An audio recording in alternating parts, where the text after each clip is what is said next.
que ahora voy a ser su maestra de historia, ¿verdad?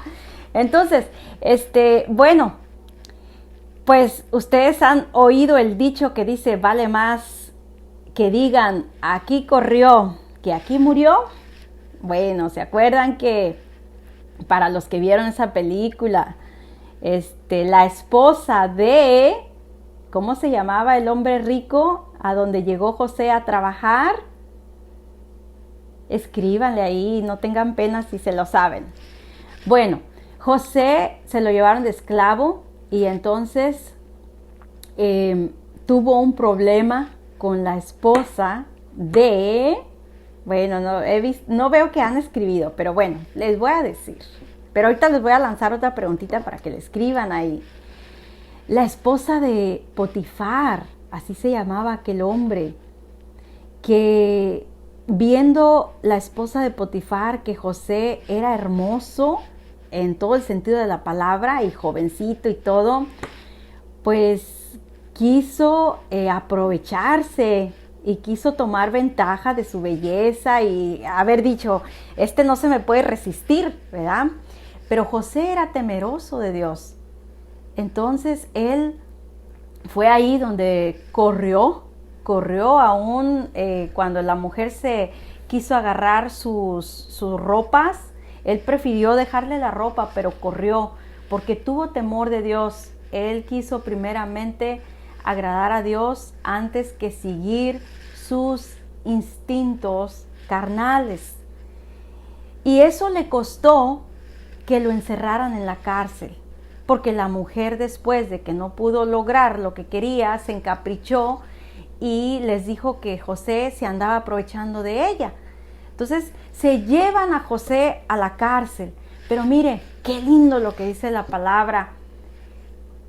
En todos los momentos difíciles que José pasó allá encerrado en esa cárcel, porque no eran las cárceles de ahora, eran cárceles horribles, o sea, cuevas oscuras donde los abandonaban totalmente. Dice que la presencia de Jehová estaba con él. En los capítulos de José, cuando usted lee, repite varias veces la palabra. Dice así, y Jehová estaba con él. Y la presencia de Jehová estaba con él. Cuando nosotros somos temerosos del Señor y deseamos agradarle, mira que en todos los momentos de tu vida, Él va a estar ahí. Y no va a estar como lo está, que es omnipotente y está en todo lugar, sino estará como tu amigo, dándote apoyo, dándote consuelo, dándote fuerzas, así como lo estuvo ahí con José en los momentos donde parecía que no había propósito y que lo que Dios le había prometido en aquellos sueños que había tenido no se estaban cumpliendo. Pensaba, tal vez hubiera podido pensar, pero mire, la presencia del Señor estaba con él en todo momento y el propósito de Dios iba a llegar al cumplimiento. Entonces, ustedes se acuerdan de cuántas vacas había gordas y cuántas vacas había flacas, que dice la Biblia que por eso es que se acordaron de José, porque el faraón de Egipto soñó que venían unas vacas gordas y unas vacas gordas, sí. Y después salían unas vacas flacas y se las comían. Entonces se acordaron de que José estaba ya encerrado y le dicen, José, traduce sueños, vamos a traerlo. Y trajeron a José, pero allí había un propósito que se estaba cumpliendo de parte del Señor. Él nunca llega tarde ni después, Él llega justamente a tiempo, aunque a veces nos sea imposible pensarlo de esa manera. Porque si todos tenemos anhelos, tenemos esperanzas, tenemos peticiones, yo también las tengo, y han pasado muchos años y no llegan, pero honro a Dios cuando yo te hablo de que las promesas de Dios se cumplen, porque no porque a mí no se me ha llegado mi momento, quiere decir que a ti no se te va a llegar. Probablemente el día menos pensado, ese momento de tu propósito estará ahí, porque fiel es el que nos lo promete, y es el Señor. Bueno, pues fíjate que el faraón manda llamar, y sí eran siete manojos de trigo y 7 vacas, las que menciona la Biblia. Gracias, hermanitas, gracias, Eva, porque ahí le puso. Pues fíjense que sacaron a José, lo llevaron al faraón, y fue tanta la impresión del faraón, que era la gracia de Dios en la vida de José, que lo puso como el segundo de él, o sea, como gobernador de todo el país de Egipto. Y había un propósito, porque cuando pasaron esos años de escasez y de necesidad, primero sucedieron los de que hubo abundancia, pero él les dijo que había que guardar mucha comida. Y cuando se llegan los años de la escasez, allá, por allá para donde estaba Israel, estaban las tribus de Israel, que eran los hijos de Jacob, llegó la hambre, y solamente en el país de Egipto había comida. Entonces Jacob, ya viejito, les dice, vayan a buscar comida al país de Egipto. Y entonces, pues ellos jamás se imaginaron, los 11 hermanos de José, jamás se imaginaron que el que repartía el queso, el que repartía la comida en Egipto, era nada menos que su hermano José. Y su hermano José, dice la palabra, que cuando ellos llegaron a pedir por ayuda y comida, él los reconoció. Así que él empezó a hacer ciertas cositas para detenerlos y para preguntarles por su padre que él amaba.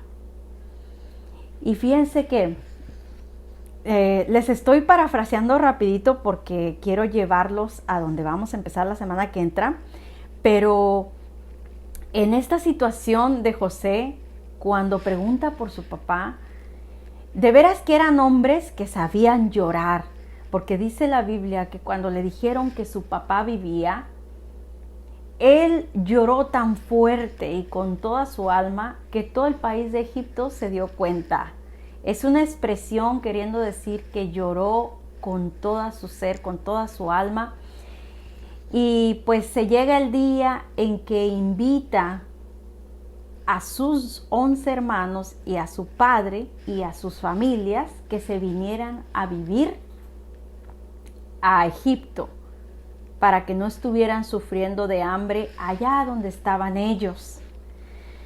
Pues el faraón, muy agradecido, contento, porque pues José era su mano derecha, les da la oportunidad de que se vengan. Así que nos narra la palabra de Dios que cuando José, el gobernador, el segundo de faraón, ve venir a Jacob su padre, dice que se echó en su cuello, lo abrazó con todas sus fuerzas y lloró largamente abrazando a su papá. Una escena hermosísima de lo que nos dice la palabra, bien clarito, o sea, lo describe que fue un llorar con toda su alma. Pues miren, ¿saben qué? Ahí, en una ciudad chiquita que se llamaba Gosén, en el país de Egipto, se acomodaron a vivir esas tribus de Israel y su padre Jacob, que ahora se llamaba Israel. Se acomodan a vivir ahí y allí pasaron los años. Ahí José, el segundo de Faraón, se hizo viejito y empezaron a nacer familias y a hacerse grande ese equipo, esa familia de José. Hasta que un día José murió y murió el faraón que los había ayudado. Y allí es donde cuando viene el nuevo faraón, el nuevo rey, por decirlo así, ya no se acordaron de quiénes eran esas familias hermosas de Israel. Y fue donde empezaron a tener temor que ese pueblo de Israel se fuera a echar encima en contra de ellos, porque eran una ciudad muy especial, muy fuerte, muy amada, que la presencia de Dios estaba con ellos. Y empiezan a esclavizarlos de manera que pasaron más de 400 años, y por eso es que ese pueblo de Israel estaban de esclavos, de ladrilleros allí en Egipto, mientras que Egipto era un país lleno de gloria, lleno de oro, rico y de todo. Tenían al pueblo de Israel intimidado, lo tenían esclavo, lo tenían humillándolos y explotándolos de una manera muy difícil. Pues bueno, entonces allá Dios tenía su plan y su propósito. Fue cuando nacen todos los niños que manda matar el faraón, porque tenía miedo que nacieran más niños porque se estaban haciendo muy fuertes. Y es donde nace Moisés. Y Moisés, sus padres no tuvieron temor y lo escondieron. Y aunque todos los demás niños murieron, escondieron a Moisés hasta que Moisés creció. Creció, y a sus 40 años la sangre llama, ¿verdad? Moisés era de una familia de las que vivían en Gosén, pero se acuerdan que los papás lo escondieron y lo pusieron en el agua, en un canastito, y la hija del faraón lo recogió. Entonces, la sangre llama. Moisés era de sangre hebrea, de sangre de los judíos de las tribus de Israel. Entonces, a los 40 años quiere defender a un de sus hermanos, de los que estaban siendo esclavizados, y pues tuvo que huir. Pero todo tiene un propósito. En esa huida, Dios se revela allá en el monte, se le presenta y le dice: Moisés, tú eres el libertador.